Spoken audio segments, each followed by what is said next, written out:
Hello guys, I'm back. आज भने म एउटा गीत गाउन चाहन्छु। गीतको बोल रहेको छ धाराको पानी। सुन्नुभएको छ होला पक्कै पनि हैन तपाईहरुले।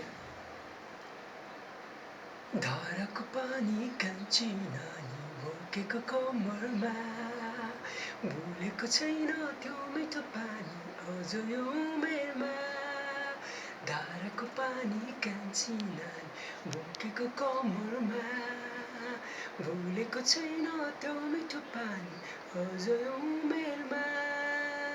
के भन्ने हाम्रो समय 10 मोहर महिनाको कमाई हाम्रो जुको पानी हाम्रो समय साँच्चै रमाइलो हाम्रो जुको पानी हाम्रो समय साँच्चै रमाइलो। धारामा देउता देउताको दुनिया दुनियाँको संसार। Thank you.